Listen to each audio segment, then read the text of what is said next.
Let's talk about the healing power of the word no. Nope. We're going to dive into that today.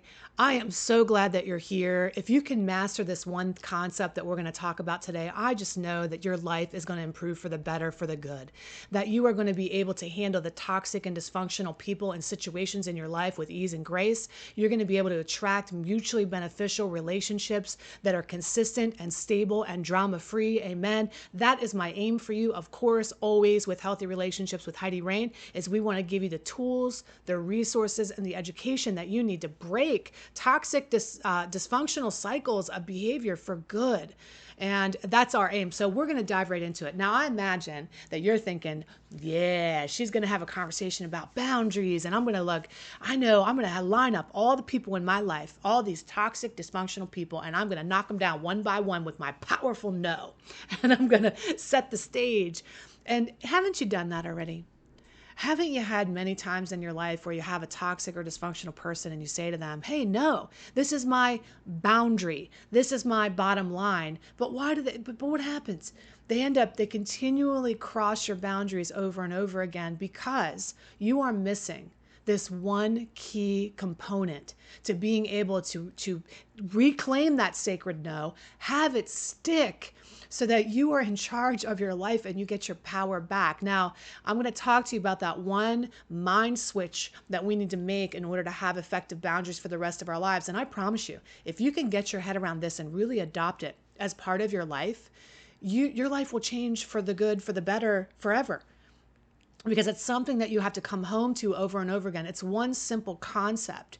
But it's something if you continually come home to, you will have drama-free relationships moving forward. And most people miss this one thing.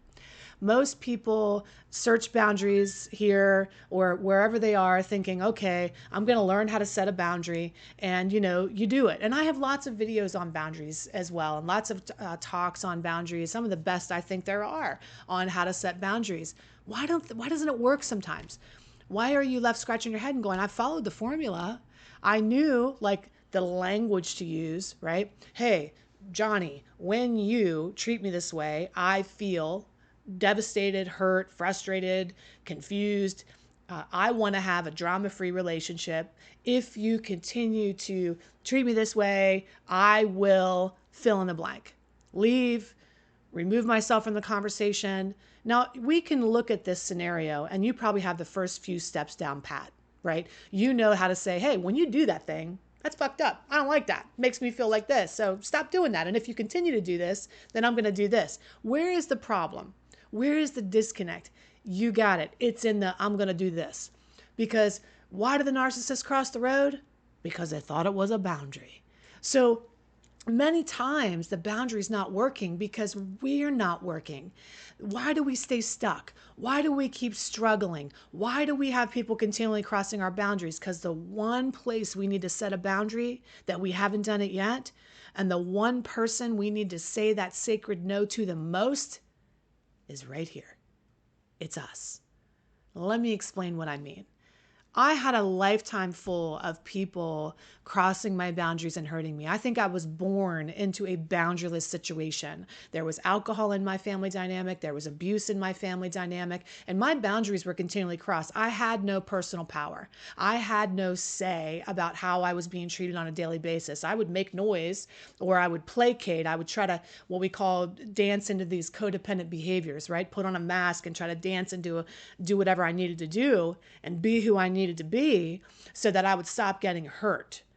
And I learned in order to have a boundary stuck to, if that was ever such a thing in my life, which it wasn't, but if I was going to have any kind of success with a boundary, I needed to be somebody else and pretend to be somebody else in order to be okay. And that's the opposite of what a boundary is. A boundary is people are going to do what they're going to do, and you decide if you want to be a part of it or not. And most people don't set boundaries, they set ultimatums or loose preferences. Hey, I want you to stop doing that thing so bad that you're doing to me. And if you continue to do it, I'm going to break up with you, knowing damn well you're not going to break up. You're not going to leave. And so why do we do that?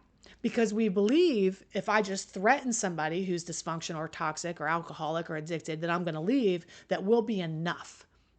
to stop them from whatever trajectory they're on, a path of destruction, and we're in the way of it, right? We think that's enough to stop it, but the truth is it's not enough, because love has nothing to do with dysfunction, addiction, and toxicity. That is a psychological component. That is something somebody else is wrestling with that has nothing to do with your value, but we get that confused, and so we continue to try to hustle and scramble to say, what can I do to make them stick to my boundary?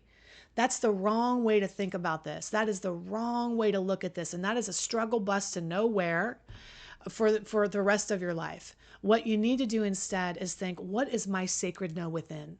What am I no longer willing to settle for or tolerate me, that if somebody behaves the way they behave, they're cuckoo for Cocoa Puffs, they're out to lunch, they're spinning a tornado around me, what am I going to do? Am I going to learn how to be inside of the tornado and try to be nice to the tornado and talk to it and be like, oh, you're so interesting. Wow, look at all of your spin. No, I'm going to say, hey man, I don't like tornadoes. I'm out of here. I don't want to be in a tornado. Okay. So for you, it's the same thing. You can coax somebody into, try to people please your way into somebody respecting your boundaries, or you can try to manipulate them or whatever it is, or you can decide once and for all that you're not going to bend over backwards, placate, and be somebody you're not in order to get somebody to love, respect, and care for you. What would that be like? Well, the first step is to reclaim your sacred no inside. What are you no longer willing to settle for or tolerate? And you have to mean it. Now, I know for me, I had a lot of dysfunction in my life. In my 20s and in my early 30s, I was a bit of a train wreck.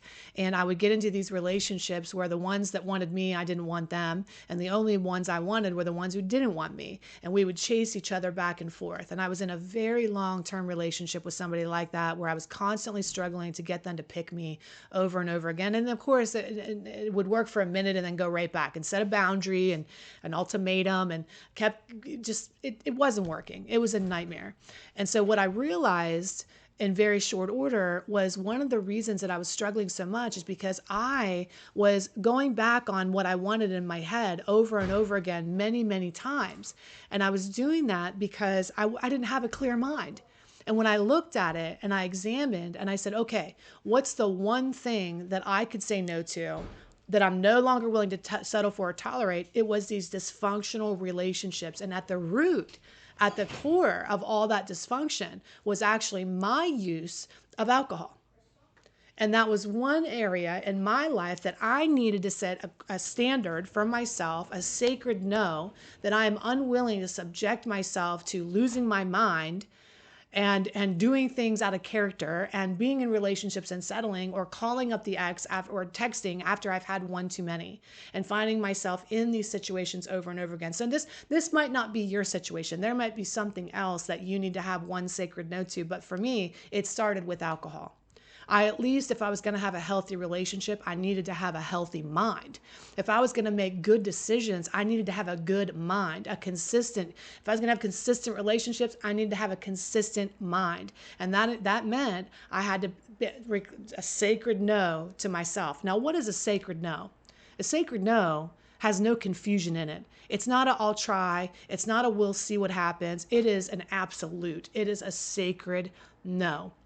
And for me, I didn't want to wake up every single morning and have to say no again, or have it be hard, or white knuckle it. And I didn't line up with a lot of traditional methods to stop drinking. I had been binge drinking for many, many, many years. I was one of those functioning, high achieving binge drinkers, right? Where I would go out and party and lose my ever-loving mind and wake up and have a green smoothie, go to the gym and pretend I'm perfect, and then drink my face off and pretend I'm perfect again. And so for me, I didn't want to struggle. I wanted it to be over and done. And so I use a lot of the methodology that I teach in my programs for overcoming codependency in overcoming addiction or binge drinking disorder or substance use disorder. And I applied those because codependency is an addiction to a person instead of a substance, right? So for you, I'm saying I had to quit alcohol because that was the driving addiction that was fueling my codependence. For you, likely if you keep getting sucked into a toxic or dysfunctional person and your boundaries aren't working, you are addicted to that person and you have codependency issues.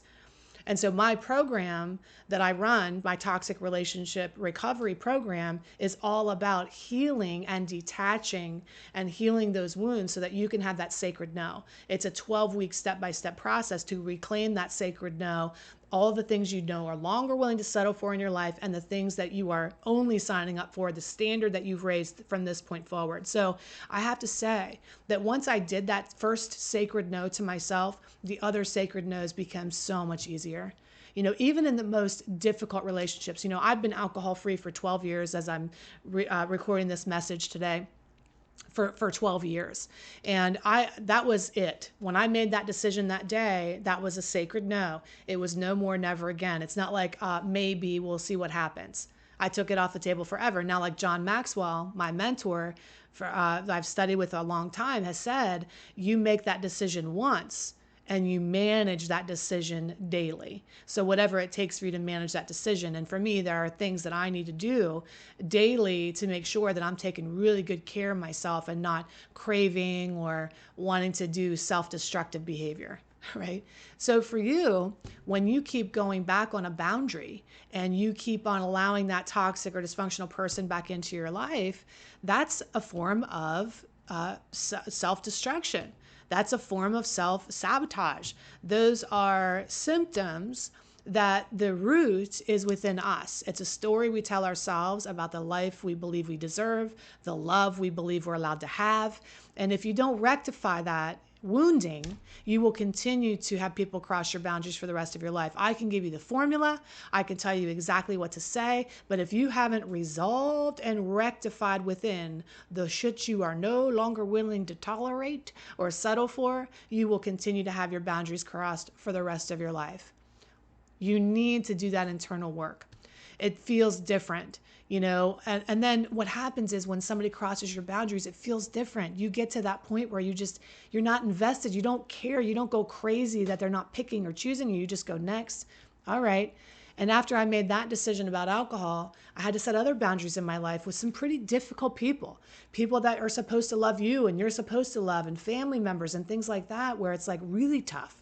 God, I don't want to, is this the right thing to do? Should I walk away? Should I keep trying? What does a good daughter do? What does a good mom do? What does a good wife do? And so on and so on. And so when you have that sacred no as your compass, every decision in your life becomes a lot easier.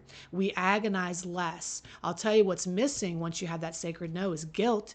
You don't get guilty feelings for standing up for yourself anymore. You don't have that internal battle of picking other people over yourself anymore and being the sacrificial lamb, throwing yourself on the fire of self-destruction over and over and over again. I want for you that absolute clarity where you know moving forward what you're available for, what you could say, sure, that sounds good. What's a hell yes and what's a hell fucking no from this point forward. And I want to help you make that distinction in your life. Now, if you want to go the whole way, and you want to join us in one of our 12-week programs where you can learn where this problem came from with this boundary crossing, this self-destructive, self-sabotage kind of behavior, why you are tolerating and settling for what you are in your relationships. Because if you want to learn that, because look, I know you're successful in other areas of your life. Me too, honey. I was very successful as well, but relationships is the one place where all of our shit shows up. So if you want to learn about that and get to the root and figure all that out so you can be done with that, and it's finally going to be your turn. You get to have it all. You get to have your career, your business, and your love. And you don't have to, it's not one or the other. You get to have it all, but it's a decision within first. It's a sacred decision within, and that healing power of no will carry you through the rest of your life. It's not so much important what you say yes to. It's more important what you say no to. All right. I hope you say yes to me so that you can start on your journey, a journey of healing and well-being. I'd love to be your Sherpa to guide you over the mountains through this process and start the journey with you. Now, if you're curious about doing that and that sounds great to you, go over to HeidiRain.com and learn about our programs. You can look around over there, have a look at the modules, the course, what it looks like. I have 2 different courses available, and you can always schedule a complimentary consultation as well if you want to talk to me personally and see if we're a good fit. We do need to do a mutual interview and have a screening process to make sure that anybody that comes into our group is committed. They are ready for change. They are committed to themselves and the process, and they're stable. They're successful in some areas of their lives. It's just relationships is that one area that prevents them from having it all. I look forward to helping you. And of course, as always, take excellent care of yourself and love yourself first. See you soon. Bye-bye.